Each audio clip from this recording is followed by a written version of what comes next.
rosewater, and something more elusive, something almost watchful. It was on such a golden afternoon that the Elmsworth Needle Circle gathered in the sun-dappled parlor of Agatha Hemsley's vine-wrapped cottage, where teacups clinked and tongues moved faster than the needles threading their work.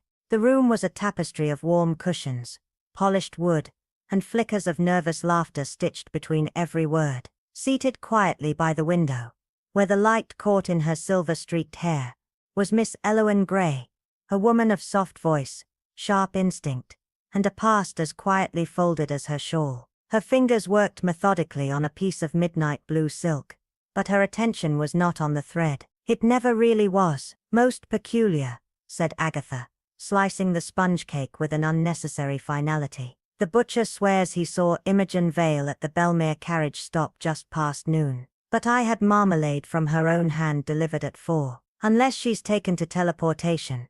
A soft titter followed, though it rang hollow. Clara Dunn gave a shaky laugh, but her eyes betrayed unease. Imogen had been distant of late, pleading insomnia, and a commissioned tapestry for Baroness Whitlock.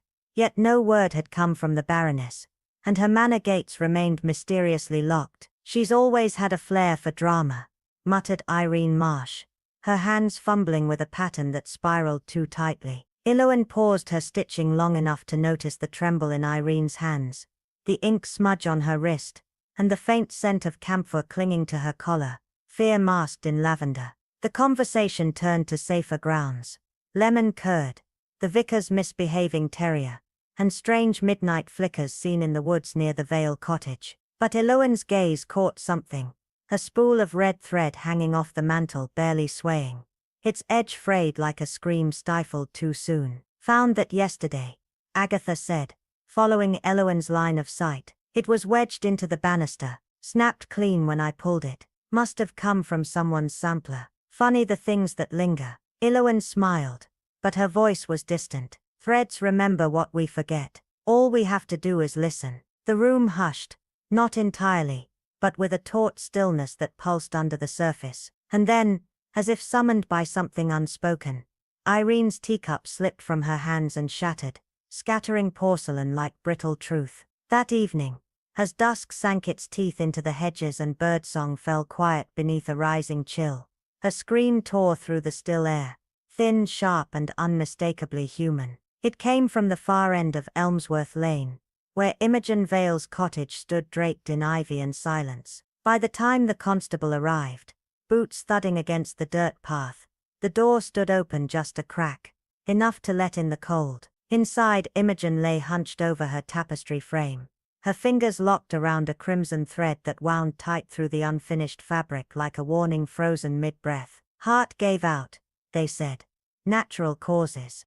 But Eloine was there moments after, her slippers barely stirring the air. She stepped inside, glanced once at the tapestry, at the needle halted a breath before its final stitch, and whispered, not to the room, but to something deeper, unnatural. Behind her the breeze stirred the red thread once more, not wildly, not enough to draw notice, just enough to suggest it had never really stopped moving. In the ivy-clad hush of Merrow Vale, where whispers traveled quicker than the post and curtains twitched at every footfall, the news of Clara Fenwick's sudden silent death dripped through the village like a slow leak from a cracked teapot, one no one remembered placing but everyone sipped from. That morning, as the grey light pressed against rain-smeared windows, the ladies of the stitching circle sat clustered in Elsie Braithwaite's parlour, their cups clinking faintly like distant bells tolling for something not yet named. She passed in her chair, Dora Picknell murmured, not quite to anyone,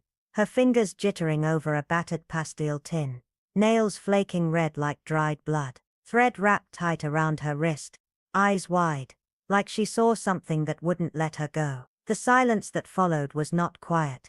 It was loaded, trembling like the pause before a thunderclap. Then came the slam of the front door, and Annie Moore's entrance, cheeks flushed from wind or worry. Nobody could say. She tossed her damp newspaper onto the hearth with a sigh that rattled the doilies. It was natural causes. Heart, they said. Constable was quite clear. Her voice was brittle, too practiced. And when she said heart, it didn't quite land.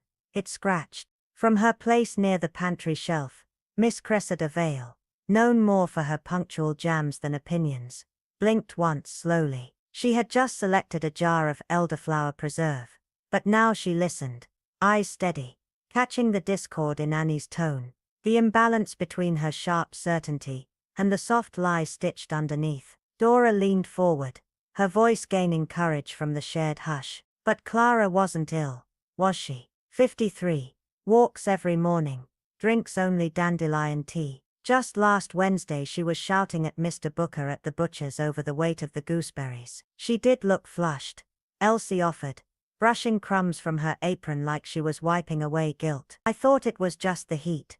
Did she say anything unusual? Cressida asked gently, her tone like warm wool, soft, comforting, yet capable of smothering. The others looked at her with faint surprise. Cressida rarely spoke unless about apples or jam jar seals, only about her new curtains. Annie said, blinking too fast, said they let in unwanted eyes. I thought she meant the new postboy. He does stare. Miss Vale's brows rose just a fraction, enough to register the phrase, unwanted eyes. Odd. She didn't ask more. She preferred her questions like embroidery needles, sharp, hidden, and drawn only when the fabric begged for it. By noon the village was saturated with whispers. Some said Clara had swallowed a needle. Others swore she'd been poisoned by foxglove tea. There were stories of a torn letter found on her lap, of strange humming heard through the window. No two accounts matched, yet all agreed on one thing. Something about her death itched at the corners of their minds. Reverend Allah, calm as clock chimes, and equally predictable, stood in his lemon grove sipping lukewarm tea from a chipped mug, urging restraint. "Let us not fall into speculation," he murmured, voice barely audible over the wind. "Leave judgment to the Lord." "Of course," Cressida replied from the stone bench beside him, hands clasped in quiet elegance. "Though it is curious, isn't it, that the front door was ajar." The Reverend turned too slowly. "I beg your pardon. Constable mentioned it," she said lightly. Clara was precise. She once sent back a jar of jam because the wax seal had bubbled. I can't imagine her leaving a door open to the night. The Reverend chuckled, but the sound cracked at the end like an old floorboard. His gaze slipped from hers. Cressida said nothing else, but her eyes lingered on the tremble in his jaw. That afternoon, beneath a slate-grey sky that smelled faintly of tin and thyme, she walked alone to the Fenwick cottage, clutching a small jar of rose-hip cordial. The constable, young and nervous with boots too big and authority too small, straightened when he saw her. "Miss Vale, I'm not supposed to let anyone in." "Of course not," she smiled gently. "I only wished to leave this." Clara never liked shop-bought cordial. He hesitated, then nodded. "You can leave it by the gate." She placed it down carefully, but as she did, her gaze slid toward the window. Inside, barely visible through lace and shadow, she saw the silhouette of a table, thread scattered across it like a red stain. The embroidery hoop knocked to one side as if something or someone had interrupted mid-stitch. A cushion had fallen to the floor, not flung, not tossed, just inverted. Wrong. That night, the stitching circle reconvened in Dora's cottage, heavy with lavender oil and uneaten lemon biscuits. The women stitched half-heartedly, needles trembling like whispers too afraid to speak. "She never finished her garden sampler," Elsie murmured, threading her needle with a care that bordered on reverence. "Roses, lavender, a little iron gate at the back." She said it reminded her of peace. Cressida didn't respond. Her eyes were on her own sampler, but her mind was in that darkened parlor, with the open door, the toppled cushion, the red thread, and Clara Fenwick's frozen eyes. The garden gate had been embroidered open, and winding through it, a single strand of scarlet, like blood, or breadcrumbs. Clara Fenwick had always been meticulous, her every stitch deliberate, her every pattern precise, a woman who believed that unfinished business was an affront to the very fabric of existence. Yet, as Mrs. Pratt clucked her tongue, a slight quiver in her voice, she muttered, "She always said she wouldn't leave a pattern incomplete." The words hung heavily in the room, the kind that resonated with a sense of ominous finality. Miss Marple didn't reply, her fingers pausing mid-stitch, the delicate ivy motif on her embroidery hoop stretching out in perfect symmetry. Her glasses shifted as she adjusted them, eyes narrowing just slightly, not out of suspicion, but because, in that quiet moment, her mind was already working, tracing the threads of something far darker than an unfinished sampler. The ajar door, the tangled thread that seemed deliberately pulled, the overturned cushion, and that peculiar remark about unwelcome eyes, it all added up in the fabric of her thoughts, weaving a disturbing tapestry she couldn't yet unravel. It was as if Clara's death had arrived dressed in the quietest of patterns, subtle, ordinary, and yet disturbingly wrong. Death, Miss Marple mused, had worn the face of Fernwood itself, familiar, unassuming, but with a thread pulled where it shouldn't have been. The village, peaceful as it appeared, seemed to pulse with an undercurrent of unease, a sense that something was amiss, and had been for far longer than anyone realized. The next morning, the sky hung heavy with the promise of rain, a grey veil that seemed to mirror the shroud of secrecy over the village. Miss Marple, contrary to popular belief, was not one to sit idly by, waiting for mysteries to land in her lap like autumn leaves. She preferred to observe, to move quietly through the streets, letting the village reveal its secrets to her.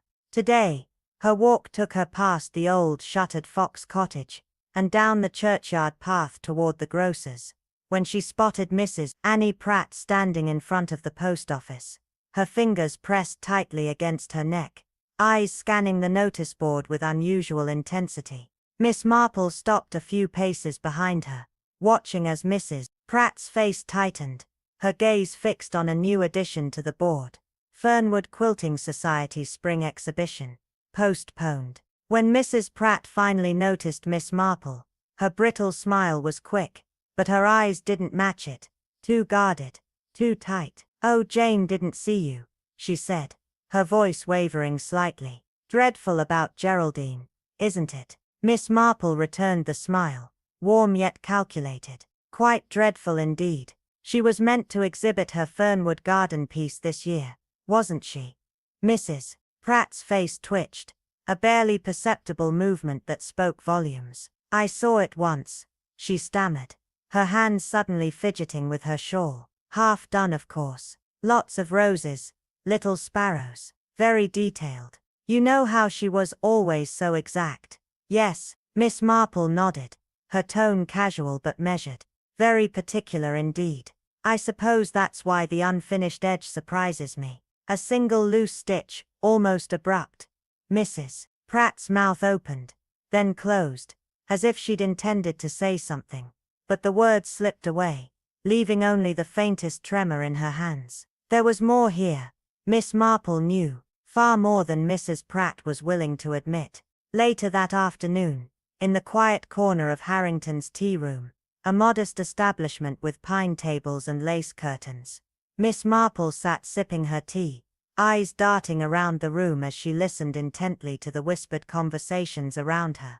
The murmur of voices was like a low hum, and she was a spider in the web, waiting for the right vibrations. Behind her, Dora Lytton and Reverend Pottle were deep in conversation, their voices low but not quite low enough to escape Miss Marple's sharp hearing. "I saw someone at Geraldine's window 2 nights before it happened," Dora Lytton whispered, stirring her tea absently. "A man, at least I think it was a man, tall coat collar turned up, just standing there." Miss Marple's teacup paused mid-air, her thoughts racing. A man at the window, unexpected, alarming. She tucked the detail away, as one might slip a folded note into a secret pocket. The Reverend exhaled sharply, his voice tight with restraint. "Why didn't you say anything? I thought it might have been a tradesman, or perhaps a suitor." "Geraldine was a private woman," Dora murmured, her eyes darting around the room nervously. The Reverend shook his head. "It's of no use now. The doctors signed it off. Natural causes. Poor woman. Perhaps stress brought it on." Miss Lytton shook her head, her voice suddenly stronger. No, I don't think it was just stress. I think she was afraid." The room fell silent for a beat, the weight of her words settling between them like a stone dropped into water. When Miss Marple's cup was lowered, her expression had shifted, sharper, as if a piece of the puzzle had just slid into place. She knew then that the thread, suspicion and silence were all tangled up together, and something much darker lay beneath the surface of this sleepy village. As the day wore on, she visited the church hall under the pretext of checking the inventory for the postponed exhibition. But there, amidst the dusty old boxes and quiet corners, the air seemed heavy with something more than just the dust of forgotten things. There was a secret waiting to be uncovered, and Miss Marple was more than ready to unravel it, stitch by stitch. Fernwood, with its quiet charm and unassuming pace, was a village that kept its secrets well hidden beneath the surface, like delicate threads woven into a tapestry that only the keenest eyes could decipher. Miss Marple, in her unassuming way, had always known this. She understood that the smallest details, often overlooked, were the ones that could unravel the greatest mysteries. It was on a soft blue evening, as the fading light turned the world outside her window into a hazy blur, that Miss Marple sat, hands folded over a half-finished cross-stitch, staring at the work in front of her. The motif she was embroidering, a simple ivy leaf, moved beneath her fingers in rhythmic precision, but her thoughts were elsewhere, tangled in the snags of the case she had come to occupy her mind. Geraldine's unfinished sampler, the mysterious name Marjorie, stitched into its border, still lingered in her thoughts. Geraldine, always so precise in her work, had left it incomplete, a single thread dangling where a final knot should have been tied. Why had she left it unfinished? And more troubling still, why had she stitched a name into her sampler that no one in Fernwood seemed to recognize? These questions gnawed at Miss Marple, each one pulling at the delicate fabric of the mystery, making it ever more complex, ever more intriguing. The more Miss Marple thought about it, the more the strange occurrences seemed to connect in ways that were too deliberate to be mere coincidence. The man at the window, someone had seen him, a shadowy figure standing outside Geraldine's house 2 nights before her death, watching her through the glass. Why had he been there? Was he simply a passerby, or had he been waiting for something? The fact that the police had deemed Geraldine's death a case of natural causes, a sudden stroke perhaps brought on by stress, left Miss Marple deeply unsatisfied. There were too many unanswered questions. The stranger at the window, the name stitched into the fabric, everything was pointing to something darker than a simple health issue. But what was it? Who was the man? And why had Geraldine been so secretive about her work? Miss Marple couldn't shake the feeling that the truth was buried just beneath the surface, and it was her job to stitch it together, one piece at a time. The next morning, the village was buzzing with talk, the air thick with gossip, and Miss Marple could feel the weight of suspicion hanging in the air like a heavy fog. The whispers were swift, and as people pointed fingers at the young handyman who had been seen around Geraldine's house just days before her death. They said Geraldine had invited him over to fix her gate, but he never left. The very idea of it, the image of Colin, awkward and red-faced, lingering near Geraldine's house, felt like another puzzle piece sliding into place. But Miss Marple knew that appearances were often deceiving, and the truth was rarely so neatly packaged. Gossip had a way of weaving itself into a story, making it fit what people wanted to believe. As Miss Marple passed by the bakery later that morning, she overheard more of the scandalous chatter. Mrs. Dora Lytton was gossiping with the butcher's niece, Elsie Carter, both of them eagerly clutching their baskets, as they exchanged words about Colin Trent's supposed involvement in Geraldine's death. "They say Geraldine had him fix her gate," Elsie whispered, "and he never left." Mrs. Lytton gasped as if the very idea was too scandalous to consider. "He's barely 20, she said, as though his youth was a shield against any wrongdoing. But Miss Marple wasn't so easily convinced. She tucked the name away in her mind. Colin Trent, the young handyman with the slightly flushed cheeks, the one who was often seen carting tools around the village, the one who had been at Geraldine's house just days before her death. Could he be the man they were all so quick to blame? Or was he merely another victim of the village's insatiable need for an explanation, for a scapegoat? By the time afternoon rolled around, Constable Reeves had made his appearance, striding purposefully toward the Fox cottage, his notebook fluttering in the wind, pencil at the ready. To anyone else it might have seemed like a legitimate investigation, but Miss Marple knew better. The constable's actions were more for show than substance, a performance for the villagers who wanted to believe that justice was being done. When Miss Marple passed by, she nodded politely, offering no comment but noting his nervous formality. "Just tying up a few things," he said with a forced smile. But Miss Marple could see through it. There was no real investigation here, just a man going through the motions. He mentioned Colin Trent in passing, a casual remark, as though he had already made up his mind. "We've spoken to him," the constable said.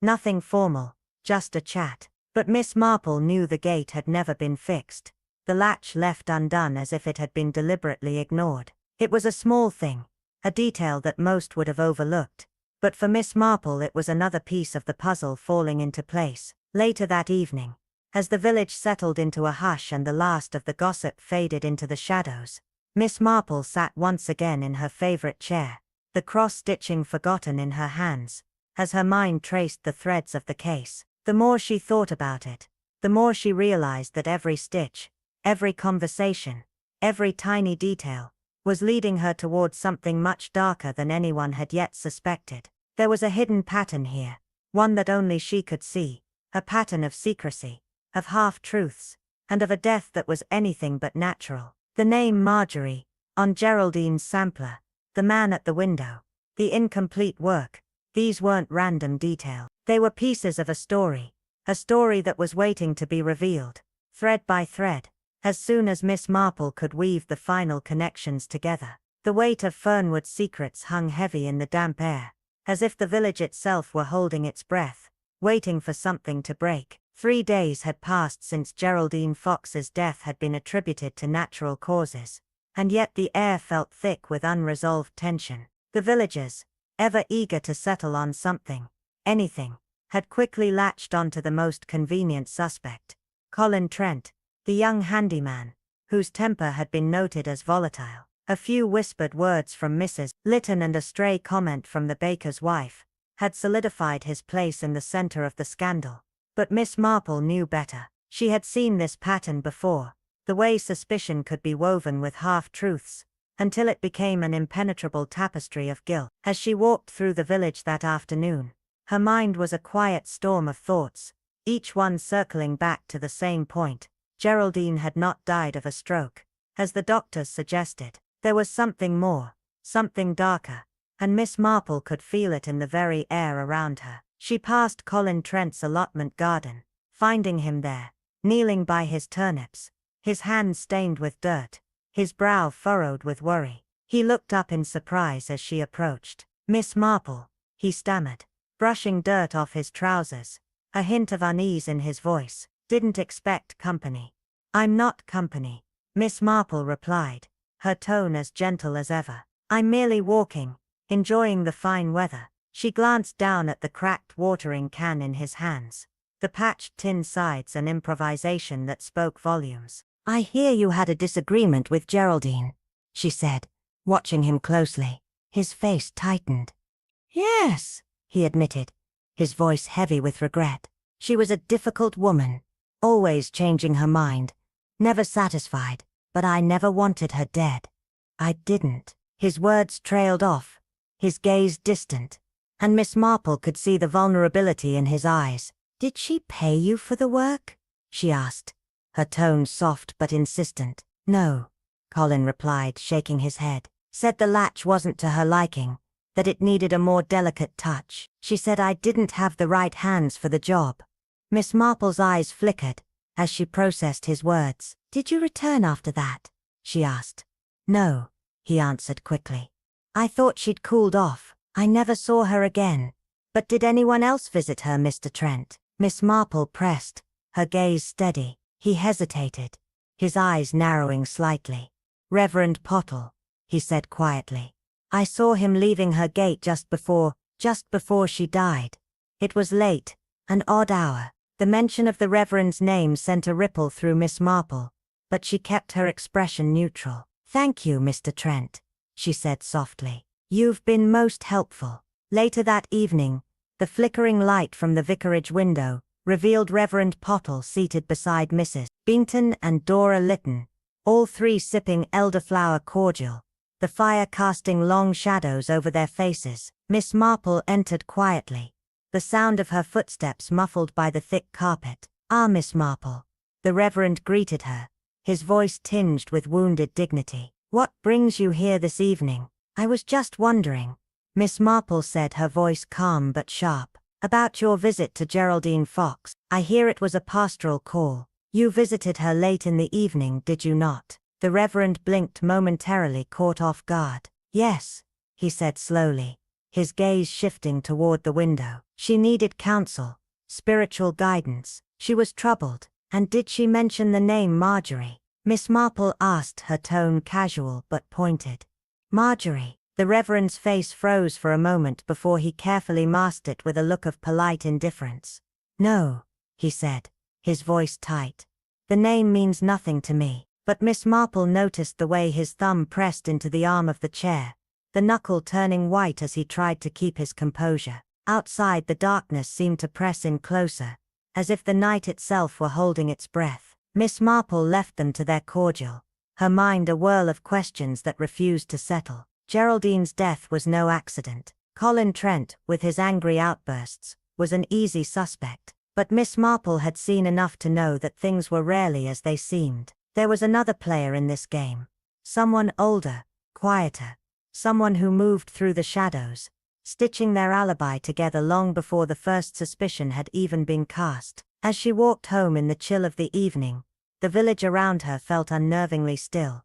But Miss Marple knew better. Suspicion was not a fleeting thing here. It was a shadow, growing longer with every passing day. She had only to follow it to its source, and the truth would reveal itself. It always did in time. But for now the pieces remained scattered, just out of reach, and Miss Marple knew it would take every ounce of her careful attention to bring them together. Miss Marple, with her sharp eye for human nature, knew better than anyone that mysteries often hide in the quietest, most subtle details. Those small, seemingly inconsequential things that others brush aside. So when she arrived at the church on that crisp afternoon, ostensibly to drop off a basket of tinned peaches for the upcoming parish picnic, her true purpose lay elsewhere. As she entered the church's vestry, her gaze immediately swept over the familiar surroundings. But it was not the tinned goods or the list of parishioners' names that held her attention. It was something far more elusive, something out of place, a forgotten object, nestled behind a stack of hymnals in a dusty side cupboard, something half-wrapped in cloth that instantly caught her eye. Most would have thought it was just another abandoned piece of work, but Miss Marple, who had observed far more revealing clues over the years, knew better. With a slight frown, she uncovered a wooden embroidery frame. Geraldine Fox's initials were etched into it, faint but unmistakable, G.F. Her pulse quickened ever so slightly, the familiar, quiet thrill of a mystery at hand surging through her. This was no accident, no random artifact. This was a message waiting to be understood. Carefully, Miss Marple peeled away the cloth wrapping, revealing the sampler beneath it. It was small, far smaller than the one intended for the quilting exhibition, but just as intricately crafted. A scene of a peaceful garden, with lavender in bloom, a beehive in the corner, and a graceful willow tree shading a little bench. But then in the bottom corner, Miss Marple's sharp eyes caught something that made her blood run cold. A delicate line of stitched words. To Marjorie, gone but not forgiven. There was no mistaking the bitterness embedded in those words, a sharp contrast to the tranquil scene above. This was no dedication of affection or love, but of unresolved, festering hatred. Gone but not forgiven. The message seemed to pulse with a deep, unspoken anger. That evening, Miss Marple had tea with Mrs. Dora Lytton, under the pretense of checking on her sore ankle. She had always found Dora to be an interesting person, kind-hearted, but like so many in Fernwood, holding tightly to old stories and village secrets. The conversation, as it inevitably did, turned to Geraldine Fox, whose sudden and mysterious death still weighed heavily on the village. Miss Marple stirred a thin slice of lemon into her tea, her voice casual but probing as she mentioned Geraldine's pride in her embroidery. "Do you remember if she ever mentioned a Marjorie?" Miss Marple asked, watching Dora carefully. For a moment Dora's spoon paused mid-air, her eyes narrowing ever so slightly. "Marjorie? Good heavens, that name hasn't come up in years. Why do you ask?" Miss Marple's gaze softened. "I came across it," she said simply, "stitched into one of Geraldine's earlier pieces." Dora sat back in her chair, her eyes flicking toward the window for a moment, as though the memory were a sudden, unwelcome guest. "Oh yes," she replied slowly. "They were close once. Best friends, I think. But that ended badly. It was about some inheritance, or a misunderstanding over money. Nothing in writing, of course. But it was enough to drive a wedge between them." Miss Marple leaned forward slightly, her tone quiet but intent. "So they never made amends?" Dora sighed, a long weary breath. "No, Marjorie left. Went to Scotland, I think. Some said she tried to write, to make peace, but Geraldine wouldn't even open the letters. In fact, I remember one time, Geraldine burned the letter in the garden stove, without even reading it. Quite dramatic, really." The words hung in the air for a moment before Miss Marple asked, as innocently as she could, "Do you think Geraldine ever regretted that?" But Dora, looking uncomfortable, waved her hand dismissively. "Who can say? All I know is that it was a long time ago, and Geraldine had her own pride. A little too much, if you ask me." The conversation wound down, but Miss Marple's mind was already racing, the puzzle pieces beginning to fall into place. The next morning, she returned to the Fox cottage, a place now steeped in the quiet echo of recent tragedy. The constable, now less wary of her, gave a brief distracted nod of acknowledgement, grateful for the jar of elderberry jam she had left him. Inside, the cottage smelled faintly of lavender sachets and dust, the remnants of a life once vibrant, but now tainted with sorrow. Miss Marple's sharp eyes immediately found the embroidery hoop still resting on the side table. The red thread had been cut clean, not snapped, but cut with deliberate precision. An unfinished border, a symbol of something left incomplete, unfinished. Yet it wasn't just the sampler that caught her attention. It was the waste paper bin beneath the table, scrupulously empty, save for one small scrap of paper. Miss Marple knelt, her fingers brushing against the cool wood of the floorboards, and retrieved the scrap. It was a small scorched piece, the edges curled as though burned in haste. One word was barely legible, a signature, Gary. Her mind clicked. Gary. The same name that had surfaced from her quiet, unassuming observation. Miss Marple folded the paper carefully, tucking it into her sleeve as she stood, her mind already spinning with the implications. The threads of the mystery were tightening, not around the obvious suspects, but around the quiet, unseen movements of someone who knew how to weave their own alibi carefully, long before the first red thread of suspicion ever snapped. Miss Marple sat quietly, her hands wrapped around a warm cup of rose-hip tea, her eyes distant as her mind sifted through the intricate details of the mystery. Every piece of the puzzle was slowly coming together, each one more tightly wound than the last. It was like staring at a fractured painting, one where the colors seem nonsensical until the right brushstroke is made, and suddenly, everything is illuminated. Geraldine Fox had received another letter, one she had angrily burned. Its words, once scolding, now disappeared in the flames. But that was only part of the story. The true revelation came with the sampler, a personal artifact she'd stitched with such bitterness, her emotions woven into each thread. But why had she hidden that sampler away in the vestry cupboard? Who had moved it there? And more importantly, who had made sure it vanished just as she did? Miss Marple's thoughts raced as she pieced the clues together. The answer was not in the flames, nor the sampler itself, but in the one person who had the most to gain by erasing Marjorie's memory forever, by ensuring it turned to ash and smoke.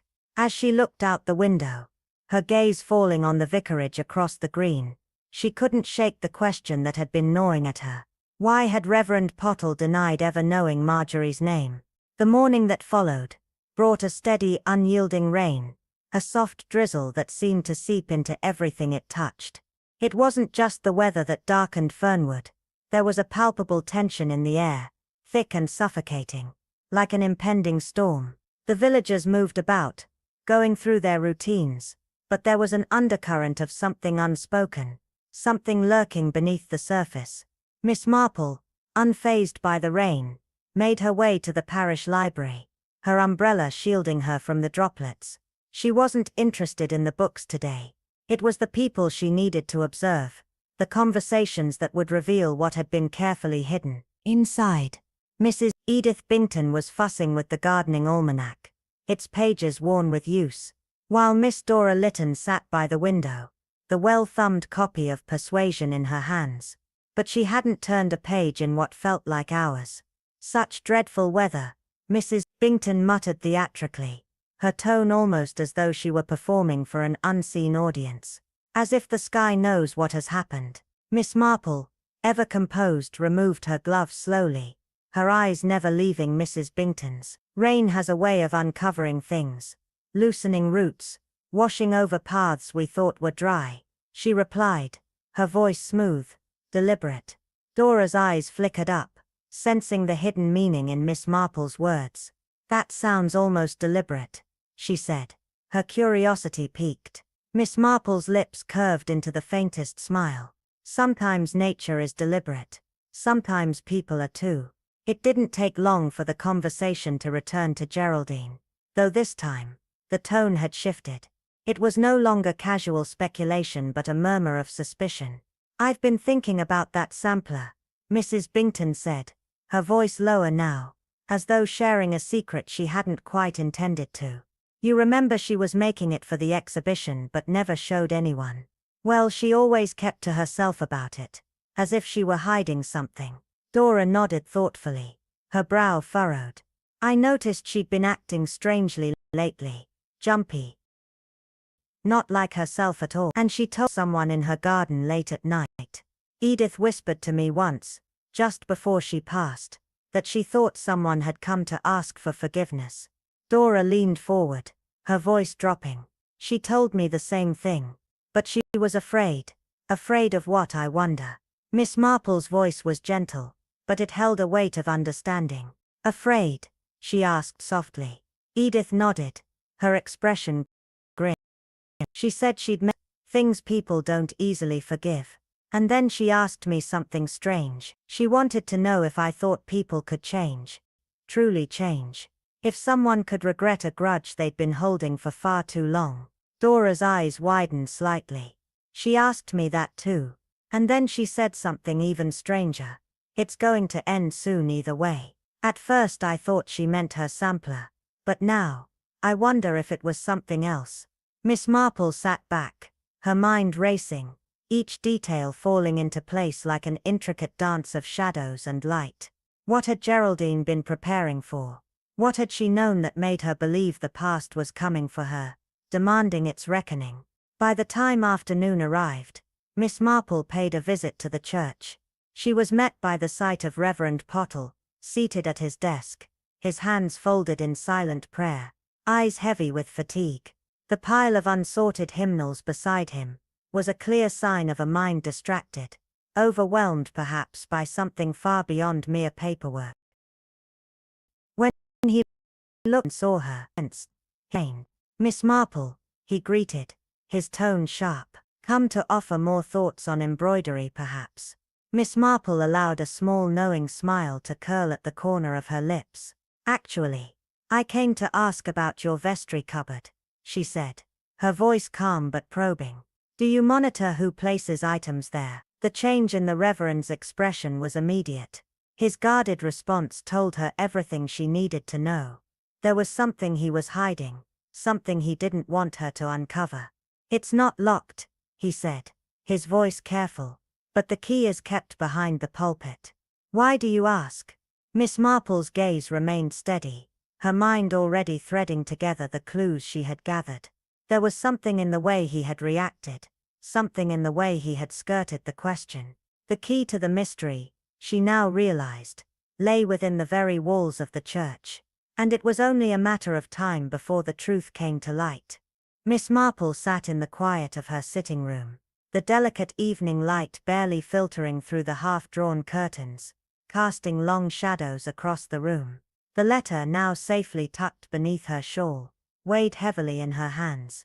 Its crinkled edges were a testament to the years it had spent hidden away, and yet, the ink remained legible, albeit faint.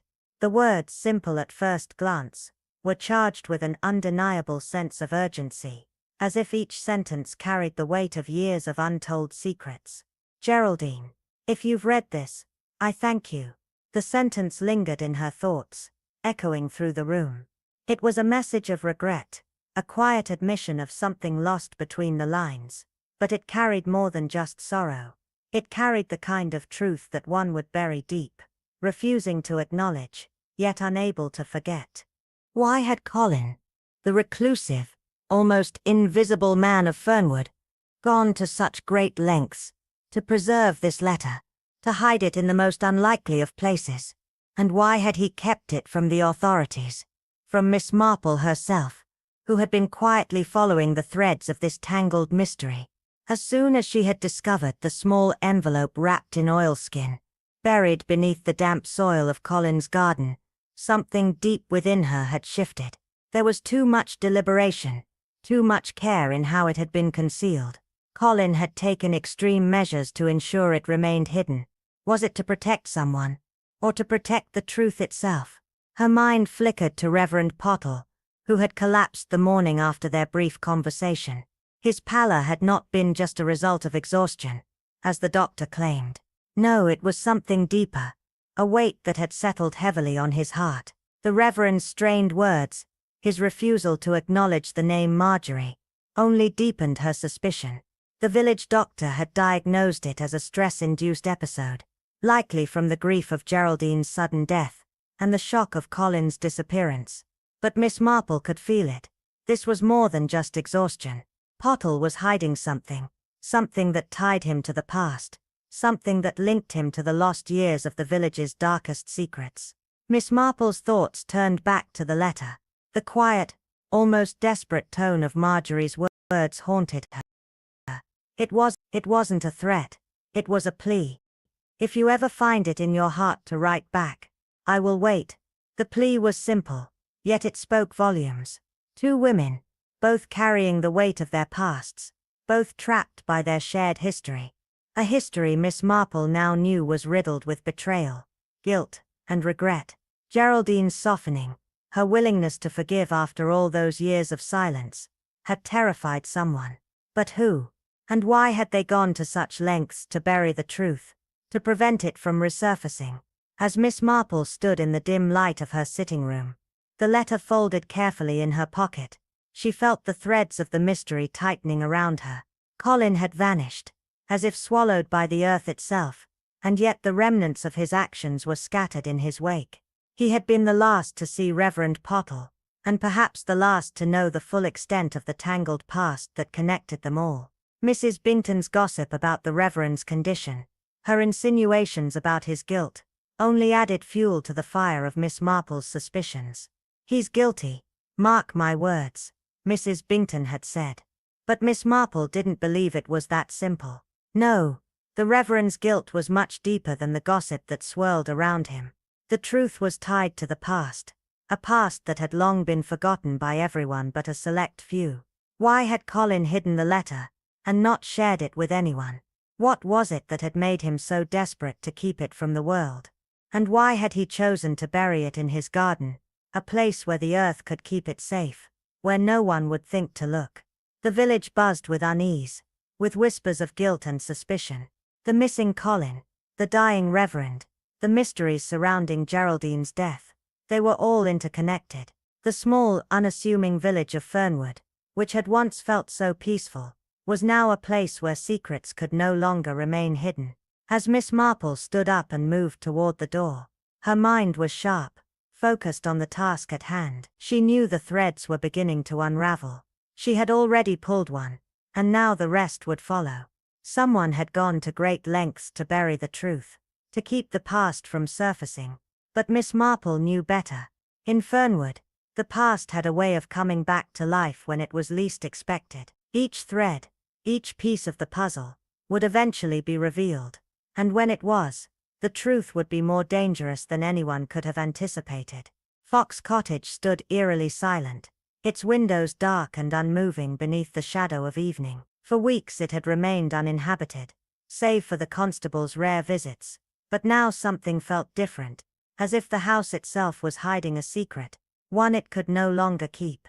As Miss Marple approached, her gaze naturally shifted to the back window, where the curtain, usually drawn with such care, had been hastily pulled across. Behind it, the familiar sight of the embroidery frame sat on the parlor table, but there was something off about it. The frame was positioned awkwardly, as though someone had quickly abandoned their task, leaving it in a state of disarray. This wasn't right, she thought, her instincts telling her something was amiss. She circled the garden path, careful not to disturb the neatly tended flower beds. The earth near the rear gate was freshly disturbed, not in the manner of careless gardening, but as if someone had been trying to hide something. Kneeling, she brushed the soil away, her fingers lightly touching the damp earth. And there, partially buried, was a broken tea saucer, its edges chipped and worn. At first glance, it seemed insignificant, a simple fragment of porcelain. Yet the pale blue forget-me-not pattern stirred something in her memory. Geraldine had owned a set of these. She had used them during every quilting meeting Miss Marple had hosted. Holding up the shard, Miss Marple noticed something else. Residue clinging to the underside, faint but unmistakably greasy. It wasn't tea. It was something chemical, something more sinister. That evening, Miss Marple invited Dora Lytton and Edith Bington for tea, a quiet, deliberate gathering. She served lemon biscuits and poured strong Earl Grey, but there was no mention of the letter, the grave, or the disturbing discovery at Fox Cottage. Instead, Miss Marple casually began a conversation, one that seemed to float in the air with the weight of unspoken truths. "Do you remember," she asked, her tone light, "when Geraldine first joined the quilting circle?" Dora blinked, caught off guard by the question. "Oh yes, it must have been about 5 years ago. She came back from London after her mother passed. Always insisted she preferred solitude," she added, her voice a little softer. "But she warmed to us eventually. I think she liked being the expert." Edith chimed in. Miss Marple nodded thoughtfully, her fingers wrapped around the teacup. "She once told me," she continued, her voice barely above a whisper, "that her only regret in life was misjudging someone she cared about, that it had cost her more than she ever admitted." Neither woman responded. The silence between them was heavy, but Miss Marple pressed on. "She never said who," she added, setting the teapot down with deliberate calmness. "But it strikes me now. Perhaps she meant Marjorie." The mention of the name sent a subtle ripple through the room. Edith's gaze shifted uncomfortably, and Dora cleared her throat, the air suddenly thick with unease. "Well, that's in the past, isn't it? Nothing good ever comes from digging too deep," Edith murmured, as if trying to dismiss the conversation. But Miss Marple, undeterred, met her eyes with quiet resolve. "Sometimes," she said softly, "it uncovers the truth." Later that evening, as darkness draped over Fernwood, the sound of a shout shattered the stillness. A young stable boy, passing by the church path, had stumbled upon a figure collapsed at the edge of the woods, near the vicarage. It was Colin Trent, alive, but dazed, with blood trickling from a wound on his temple. Someone had struck him, meant to leave him there, forgotten. A rock lay near his head, slick with rain, and stained with something darker. In his pocket, a crumpled note was found, torn at the corner, but still legible. "You should have burned it." Constable Reeves arrived in a flurry, flustered and inept, while Miss Marple appeared soon after, calm and composed, her mind already racing with the implications. This was no longer just about Geraldine's death. This was about a secret someone had tried twice to bury, once with thread, and once with blood. Colin Trent remained unconscious, his condition stable but serious. He had not spoken since the doctor treated his wound, his eyes still clouded by confusion. He lay propped up on a narrow bed in the vicarage infirmary, an arrangement Miss Marple found quietly ironic. The Reverend had insisted that Colin recover there, closer to God, he'd said, though Miss Marple couldn't help but feel that there was more to it. Closer to something else entirely. She mused silently, but she said nothing. Not yet. She waited until evening, when the doctor had gone, and Constable Reeves had returned to his rounds, before entering the infirmary. A tray in hand she approached Colin, her every movement deliberate. There was no rush, not yet. She set the tray on the table beside him, its contents warm and comforting, but her mind remained sharp and focused. There were pieces of the puzzle still scattered across Fernwood, pieces that once connected, would reveal a truth far darker than any of them had imagined. Miss Marple sat by the small window of the vicarage, the daylight filtering through, casting faint shadows on the walls, as she stirred her tea thoughtfully. In front of her, Colin Trent sat, his gaze distant, his eyes bloodshot from a restless night. The bandage around his temple was still fresh, his body bruised and weary, but his mind was sharp, painfully aware of the weight of the secrets he had tried to bury. He flinched slightly as she set a plate of soft bread and a slice of jam on the table in front of him. "Comfort food," she said, her voice gentle but firm, like a long-ago lesson in patience. "Not fancy, but reliable. Just like the truth." Colin didn't respond at first, his fingers tracing the edge of his teacup, lost in thought. The silence stretched thick and uncomfortable. "I didn't run away," he finally said, his voice rough. Eyes not meeting. "Read something. A letter." Miss Marple raised an eyebrow. "The one from Marjorie to Geraldine?" she asked quietly. Colin nodded, his throat tight. "I thought if I kept it, maybe it would help someone understand. Or help her." His voice trailed off, haunted. Miss Marple looked at him steadily, her mind already piecing together the fragments of a far darker puzzle than even he could see. "You thought it mattered more than it seemed. But you never told anyone, did you?" Colin shook his head, swallowing hard. "I thought if I kept it hidden, it wouldn't hurt anyone more." Miss Marple's eyes softened, but only for a moment. "You did what you thought best. But someone else has been trying to bury more than letters." She paused, leaning forward. "Have you heard about the tea saucer? The one found in Geraldine's garden?" Colin tensed, his hands clenched at his sides. "I didn't know about it," he whispered, his voice strained. "I swear." Miss Marple studied him carefully, seeing something beneath the surface. "Fear, yes, but something else too. Perhaps," she said slowly, "someone else tried to erase not just words, but memories too." The words hung in the air, thick with unspoken implications. Later that day, Miss Marple found herself walking through the familiar church hall, now bustling with anxious energy as preparations for the quilt exhibition resumed. She noted the hurried pace, the nervous energy, the unfinished work that seemed to hum with a sense of impending revelation. Mrs. Edith Bington, ever meticulous, was carefully adjusting the tablecloths, smoothing them down with military precision. Miss Marple's footsteps were soft, deliberate, as she approached. "Have you ever tried to unpick a stitch that's been left too long?" she asked, her voice casual, as if discussing a minor detail. Edith looked up, startled. "Pardon?" Miss Marple smiled faintly, pointing to the delicate embroidery. "In needlework, the longer you leave a mistake, the harder it becomes to fix. It frays, unravels, sometimes ruining the entire pattern." Edith paused, her fingers stilling on the cloth. "I suppose so," she replied coolly. "That's why I finish my pieces properly." Miss Marple nodded, her gaze flicking to the pristine edges of the tablecloth. "Yes, you always had a talent for neatness." She didn't wait for Edith to respond, but instead, her thoughts turned to Geraldine's work, her meticulous, careful stitching, even when she had been angry. Geraldine's stitching, Miss Marple said softly, was never rushed, even when she was embroidering unpleasant things. Like the sampler to Marjorie, Edith's hands froze, the air around them charged with a sudden tension. I didn't know what you meant, Miss Marple continued gently. But I suspect you did. The silence was thick now, almost suffocating. You were the one who wrote to her. Miss Marple pressed, urged her not to come back. Why? Edith's voice was low, almost flat.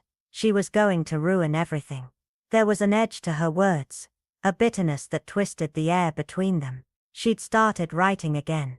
Geraldine burned the first letter, but Colin found it. Miss Marple's eyes sharpened.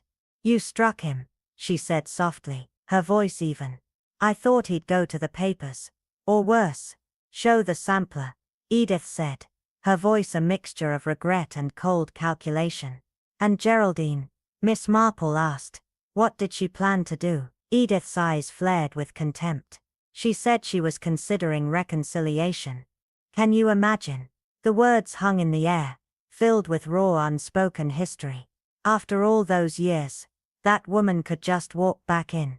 Miss Marple didn't respond immediately. She simply turned away, leaving Edith to stew in her own guilt. Later she requested a quiet tea with Reverend Pottles, hoping for a moment of peace, but more, hoping to hear the truth behind his calm exterior.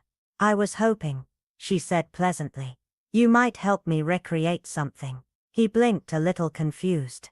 Recreate? He asked, his voice cautious. Yes, she said. Geraldine's last tea. She served lemon sponge, didn't she? And that forget-me-not china.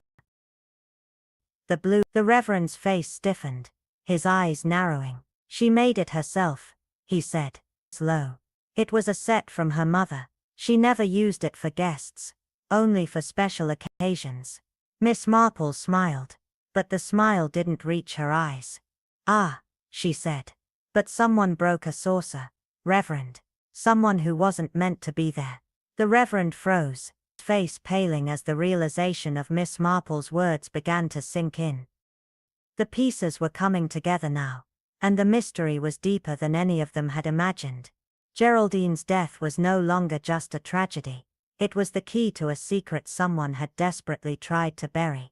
The evening descended quietly on Fernwood as Miss Marple sat at her table, contemplating the intricate web she had spun. The secrets surrounding Geraldine's death seemed to tighten like a noose, every thread pulled further into the abyss of betrayal.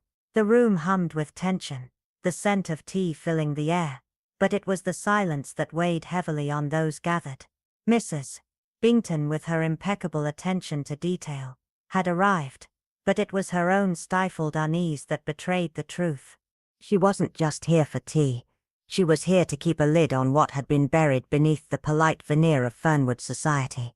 As Miss Marple's sharp eyes scanned the room, she noticed the faint tremor in Colin Trent's hands, the young man who had once been too proud to notice the simmering darkness around him, but now carried its weight. There was something in his gaze, haunted yet calculating, that told Miss Marple he knew he let on. It was as if the very air around them had been thickened by all that was left unsaid, the unspoken tension clinging to the walls like dust. A letter, hidden away, a sampler stitched in haste, a broken china saucer, each fragment whispered of secrets that could no longer stay buried. The truth, Miss Marple mused softly, her voice cutting through the thick silence, always finds a way to surface, no matter how deeply it is buried. She knew someone in this room was guilty, but the question was who, and why. She had observed their every movement, noted every glance, every slight tremor of discomfort.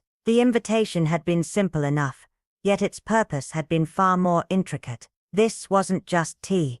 It was a carefully orchestrated gathering, a stage for the truth to be revealed. The facade of civility was thin, and Miss Marple intended to peel it away, thread by thread, until the sordid truth was exposed. Each guest was a piece of the puzzle, and she had already begun to see the edges forming. Edith's impeccable precision, Dora's unassuming presence, the Reverend's hidden guilt, all of it pointed to something darker, deeper. Miss Marple had already set the trap, and now all that was left was for them to fall into it.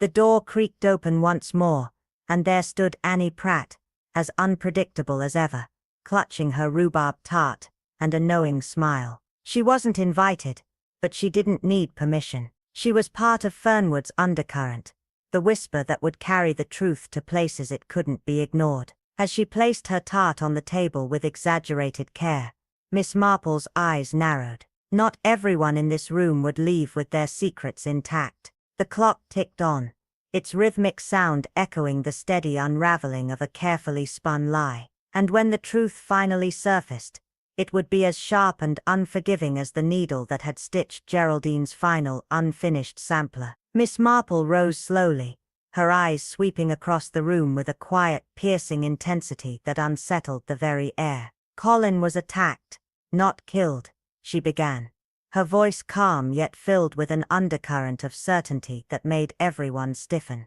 "He was frightened, not because of some outside threat, but because someone thought he knew too much. He knew about Marjorie, about Geraldine's plans to forgive, and that, I believe, was the true threat. Forgiveness," she added softly, her gaze fixed on Edith, "was what threatened you most, wasn't it?" Every eye in the room snapped to Mrs. Bington, whose stillness seemed unnatural, as though she were holding her breath beneath the weight of Miss Marple's words. Edith sat rigid, her hands clutching her knees, knuckles as white as the bones of some forgotten secret. "She betrayed my trust," Edith spoke at last, her voice almost a whisper. "My mother cared for hers in her final days. We gave everything, time, dignity, while she schemed to rewrite her will and cut Marjorie back into it." A bitter laugh escaped her, thin and cruel. "She never amended it," Miss Marple said simply.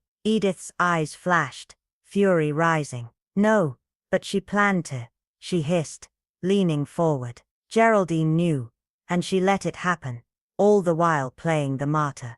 Then she waltzed back into this village, with her smug face and perfect stitching, wearing her half-hearted regrets like a crown. But I knew she was a fool." Miss Marple's voice was steady, measured. "And when she told you she had stitched Marjorie's name into the sampler," Edith's face twisted with revulsion.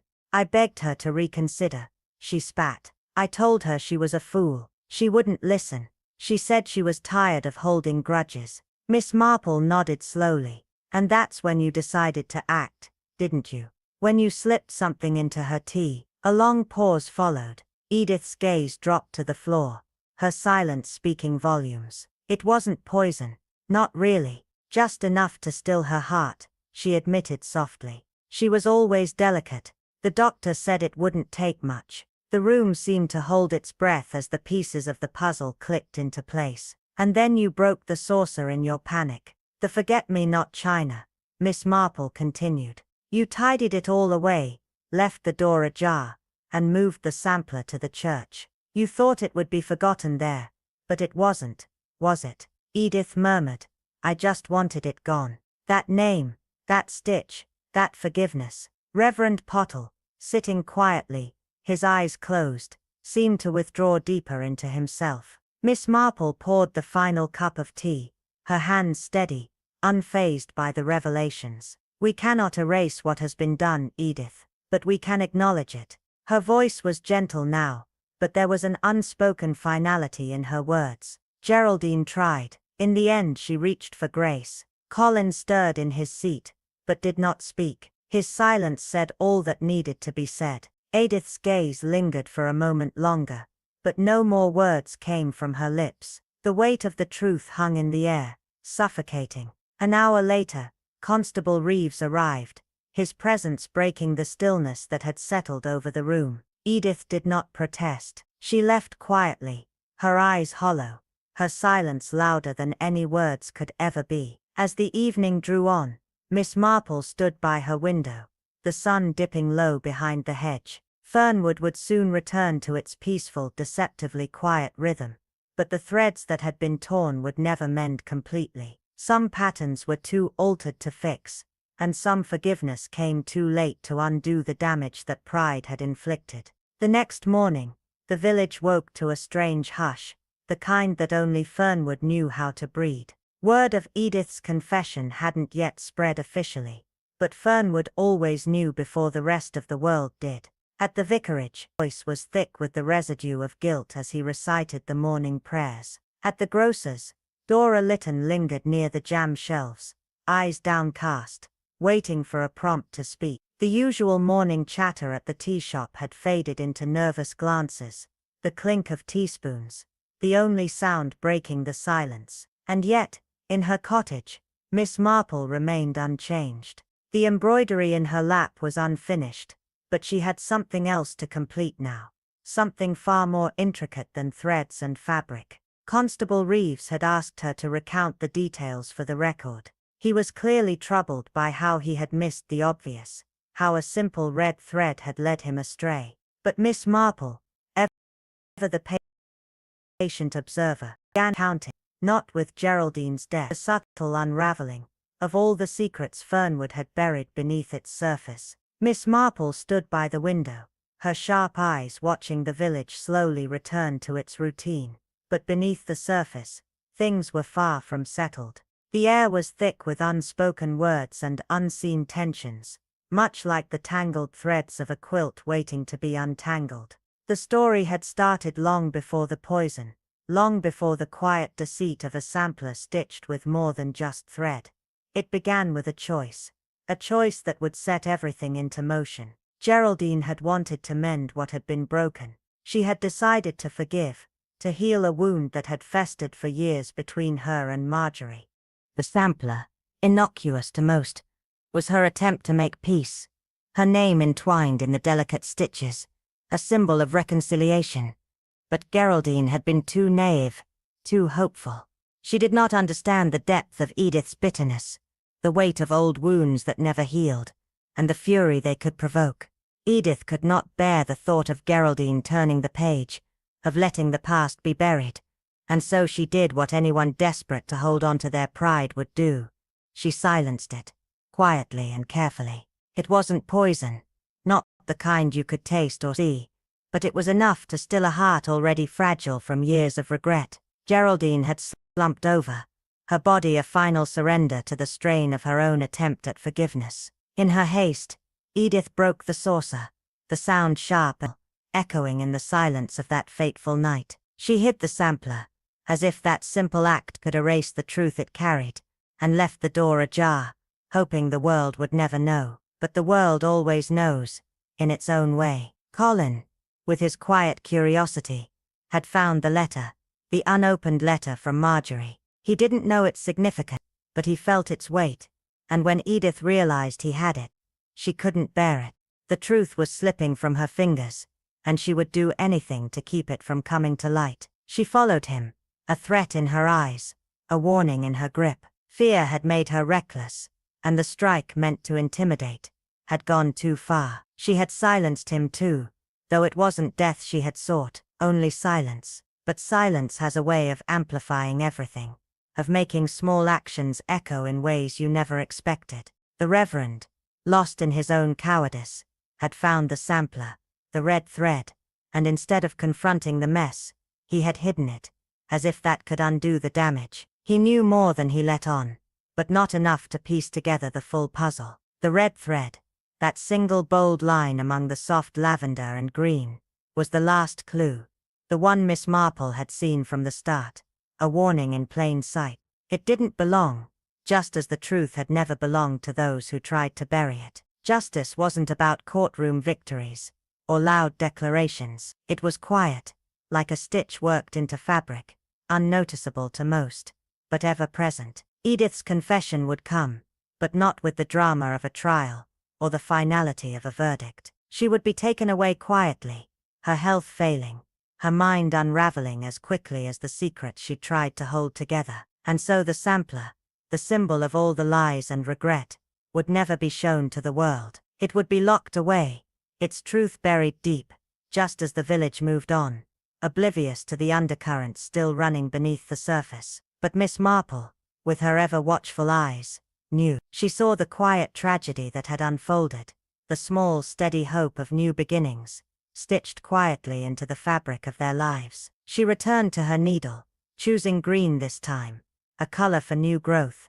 for healing, and for the unspoken promise that some threads, once lost, could be found again, if only you knew where to look. In Fernwood, where the gardens bloomed with calm propriety, and the streets whispered secrets beneath the surface, scandal was an old acquaintance, one that always seemed to slip through the cracks and vanish before it could be confronted. When Edith Bington had disappeared, quietly swept away under the veil of her declining health, the village did not erupt in outrage or sorrow. Instead, it folded the shame into its everyday rhythm, neatly tucking it away, where no one would have to see it. The quilting circle resumed.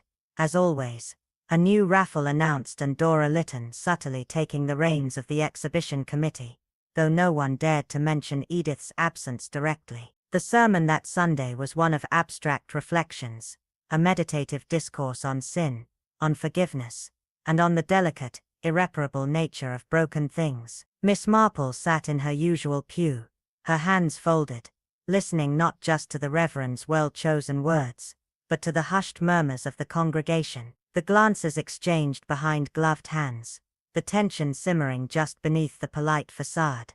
Miss Marple noticed it all. The village had adjusted, but it had not reckoned with the deeper truth. Behind the solved crime, there lingered a murkier consequence, one no one wished to acknowledge. The quiet removal of Edith from Fernwood had been a quiet victory, but at what cost? The truth, like a hidden thread, had yet to be fully uncovered. On Monday afternoon, Miss Marple received a letter, written in a deliberate and elegant hand. The message was simple yet profound.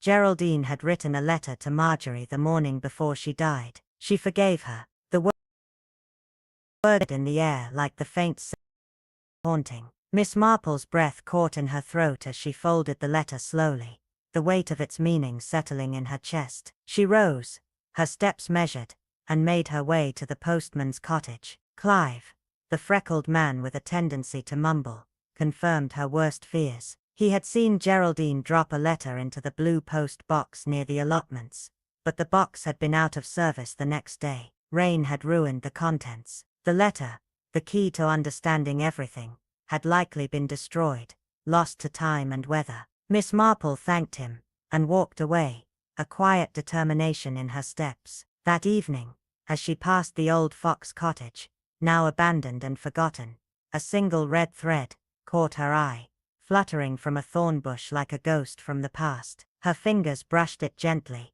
releasing it from its tangle. Some threads, she thought, never truly disappear. They drift, they catch, and when you least expect it, they return to remind you of what was almost healed, but never fully repaired. Inside the cottage, Geraldine's sampler, her last act of forgiveness, remained locked away, untouched, its secret sealed away in a drawer by the constable's order. The sampler, with Marjorie's name, the symbol of the peace that never was, would never be displayed at the exhibition as Geraldine had hoped. Instead, the only legacy left behind was a hollow emptiness, a legacy marred by the pride that had kept them from forgiveness. The truth had come to light, but the forgiveness had never arrived in time. At the next quilting circle, Miss Marple stitched quietly, her fingers working methodically. Her usual sharp conversation was absent, her silence thick with unspoken thoughts. Mrs. Pratt, ever observant,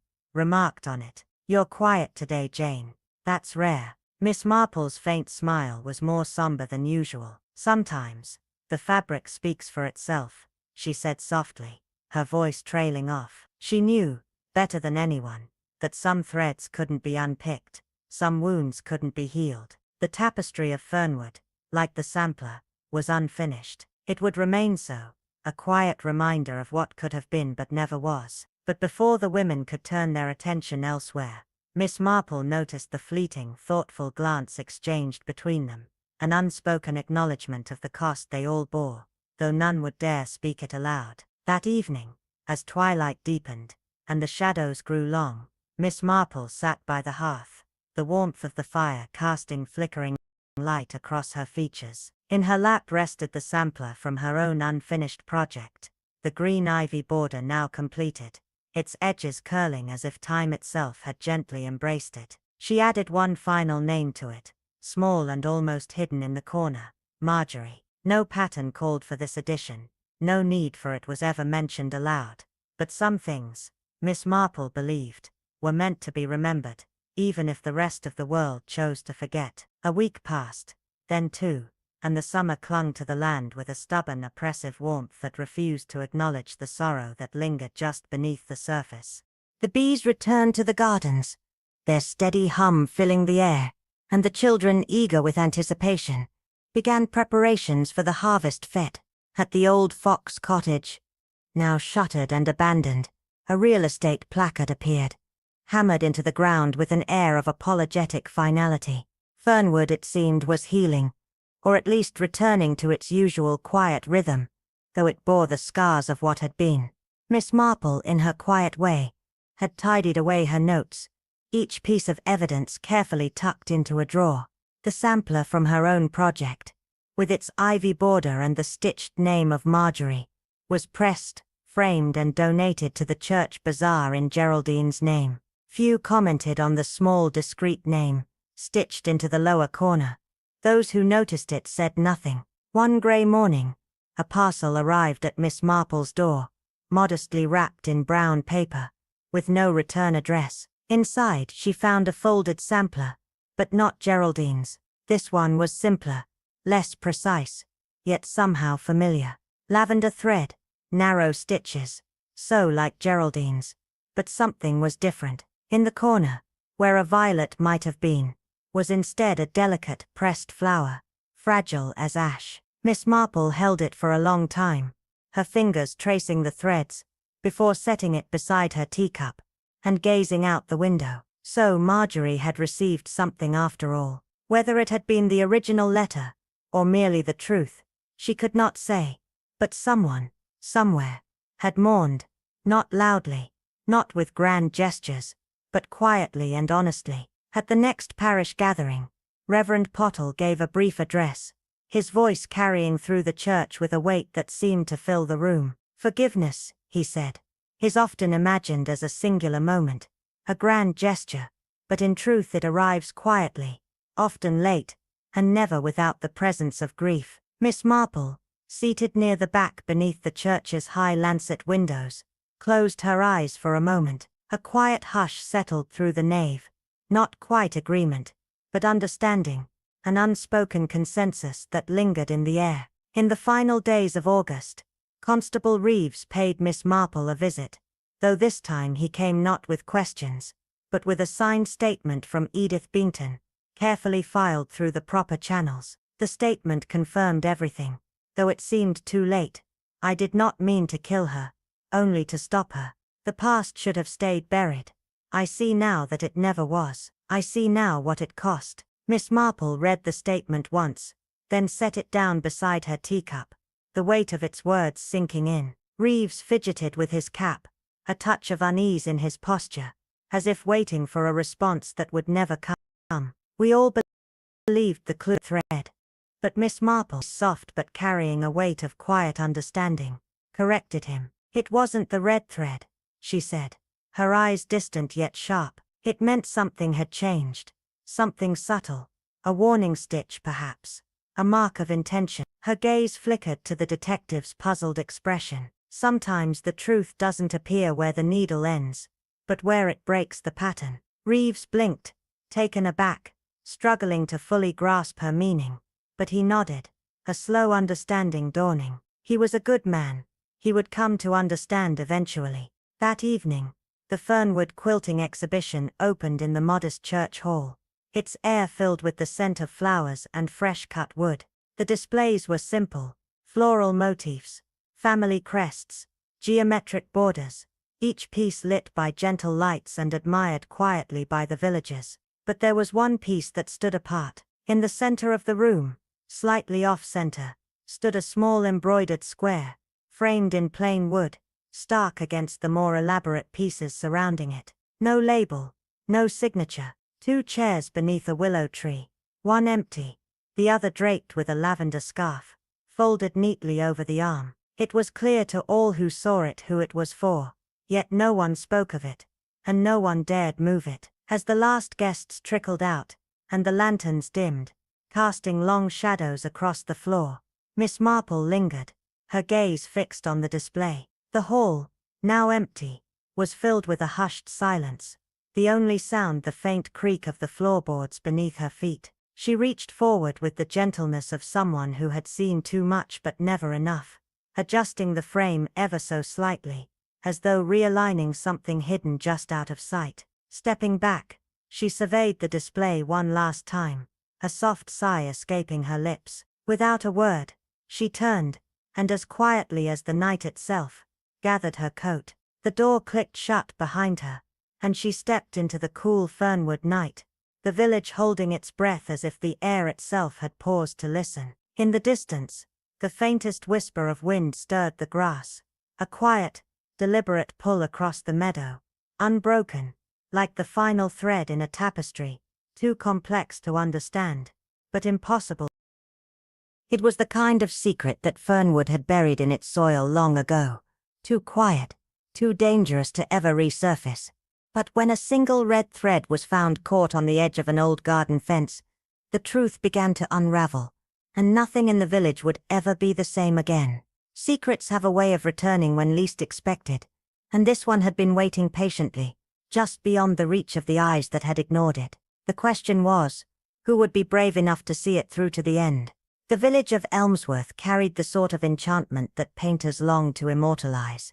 Yet their canvases always fell short, for no brush could capture the way the fog seemed to whisper secrets through hedgerows, or how ivy stretched over stone as if reaching toward hidden truths. Weathered chimneys sighed smoke into the spring sky, and the air smelled faintly of damp earth, rosewater, and something more elusive, something almost watchful. It was on such a golden afternoon that the Elmsworth Needle Circle gathered in the sun-dappled parlor of Agatha Hemsley's vine-wrapped cottage, where teacups clinked and tongues moved faster than the needles threading their work. The room was a tap warm cushions, polished wood, and flickers of nervous laughter stitched between every word. Seated quietly by the window, where the light caught in her silver-streaked hair, was Miss Eloine Gray, a woman of soft voice, sharp instinct, and a past as quietly folded as her shawl. Her fingers worked methodically on a piece of midnight blue silk, but her attention was not on the thread. It never really was. Most peculiar, said Agatha, slicing the sponge cake with an unnecessary finality. The butcher swears he saw Imogen Vale at the Belmere carriage stop just past noon. But I had marmalade from her own hand delivered at 4. Unless she's taken to teleportation. A soft titter followed, though it rang hollow. Clara Dunn gave a shaky laugh, but her eyes betrayed unease. Imogen had been distant of late, pleading insomnia, and a commissioned tapestry for Baroness Whitlock. Yet no word had come from the Baroness, and her manor gates remained mysteriously locked. She's always had a flair for drama, muttered Irene Marsh, her hands fumbling with a pattern that spiraled too tightly. Eloine paused her stitching long enough to notice the tremble in Irene's hands, the ink smudge on her wrist, and the faint scent of camphor clinging to her collar, fear masked in lavender. The conversation turned to safer grounds. Lemon curd, the vicar's misbehaving terrier, and strange midnight flickers seen in the woods near the Vale cottage. But Eloine's gaze caught something, a spool of red thread hanging off the mantel barely swaying, its edge frayed like a scream stifled too soon. Found that yesterday, Agatha said, following Eloine's line of sight. It was wedged into the banister, snapped clean when I pulled it. Must have come from someone's sampler. Funny the things that linger. Eloine smiled, but her voice was distant. Threads remember what we forget. All we have to do is listen. The room hushed, not entirely, but with a taut stillness that pulsed under the surface. And then, as if summoned by something unspoken, Irene's teacup slipped from her hands and shattered, scattering porcelain like brittle truth. That evening, as dusk sank its teeth into the hedges and birdsong fell quiet beneath a rising chill, a scream tore through the still air, thin, sharp and unmistakably human. It came from the far end of Elmsworth Lane, where Imogen Vale's cottage stood draped in ivy and silence. By the time the constable arrived, boots thudding against the dirt path, the door stood open just a crack, enough to let in the cold. Inside, Imogen lay hunched over her tapestry frame, her fingers locked around a crimson thread that wound tight through the unfinished fabric like a warning frozen mid-breath. Heart gave out, they said.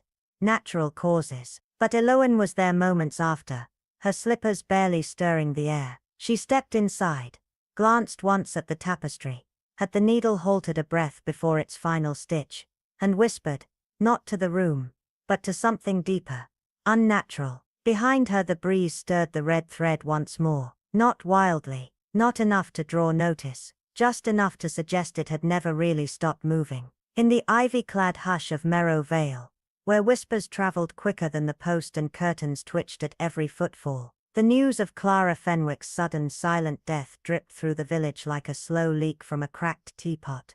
One no one remembered placing but everyone sipped from. That morning, as the grey light pressed against rain-smeared windows, the ladies of the stitching circle sat clustered in Elsie Braithwaite's parlour, their cups clinking faintly like distant bells tolling for something not yet named. She passed in her chair. Dora Picknell murmured, not quite to anyone, her fingers jittering over a battered pastille tin, nails flaking red like dried blood, thread wrapped tight around her wrist, eyes wide, like she saw something that wouldn't let her go. The silence that followed was not quiet. It was loaded, trembling like the pause before a thunderclap. Then came the slam of the front door, and Annie Moore's entrance, cheeks flushed from wind or worry. Nobody could say. She tossed her damp newspaper onto the hearth with a sigh that rattled the doilies. It was natural causes. Heart, they said. Constable was quite clear. Her voice was brittle, too practiced. And when she said heart, it didn't quite land. It scratched. From her place near the pantry shelf, Miss Cressida Vale, known more for her punctual jams than opinions, blinked once slowly. She had just selected a jar of elderflower preserve. But now she listened, eyes steady, catching the discord in Annie's tone, the imbalance between her sharp certainty and the soft lie stitched underneath. Dora leaned forward, her voice gaining courage from the shared hush. But Clara wasn't ill, was she? 53. Walks every morning, drinks only dandelion tea. Just last Wednesday she was shouting at Mr. Booker at the butcher's over the weight of the gooseberries. She did look flushed, Elsie offered, brushing crumbs from her apron like she was wiping away guilt. I thought it was just the heat. Did she say anything unusual? Cressida asked gently, her tone like warm wool, soft, comforting, yet capable of smothering. The others looked at her with faint surprise. Cressida rarely spoke unless about apples or jam jar seals, only about her new curtains. Annie said, blinking too fast, said they let in unwanted eyes. I thought she meant the new postboy. He does stare. Miss Vale's brows rose just a fraction, enough to register the phrase. Unwanted eyes. Odd. She didn't ask more. She preferred her questions like embroidery needles, sharp and drawn only when the fabric begged for it. By noon the village was saturated with whispers. Some said Clara had swallowed a needle. Others swore she'd been poisoned by foxglove tea. There were stories of a torn letter found on her lap, of strange humming heard through the window. No two accounts matched, yet all agreed on one thing. Something about her death itched at the corners of their minds. Reverend Allah, calm as clock chimes, and equally predictable, stood in his lemon grove sipping lukewarm tea from a chipped mug, urging restraint. Let us not fall into speculation, he murmured, voice barely audible over the wind. Leave judgment to the Lord. Of course, Cressida replied from the stone bench beside him, hands clasped in quiet elegance. Though it is curious, isn't it, that the front door was ajar. The Reverend turned too slowly. I beg your pardon. Constable mentioned it, she said lightly. Clara was precise. She once sent back a jar of jam because the wax seal had bubbled. I can't imagine her leaving a door open to the night. The Reverend chuckled, but the sound cracked at the end like an old floorboard. His gaze slipped from hers. Cressida said nothing else, but her eyes lingered on the tremble in his jaw. That afternoon, beneath a slate-grey sky that smelled faintly of tin and thyme, she walked alone to the Fenwick cottage, clutching a small jar of rosehip cordial. The constable, young and nervous with boots too big and authority too small, straightened when he saw her. Miss Vale. I'm not supposed to let anyone in. Of course not. She smiled gently. I only wished to leave this Clara never liked shop-bought cordial. He hesitated, then nodded. You can leave it by the gate. She sat down carefully. But as she did,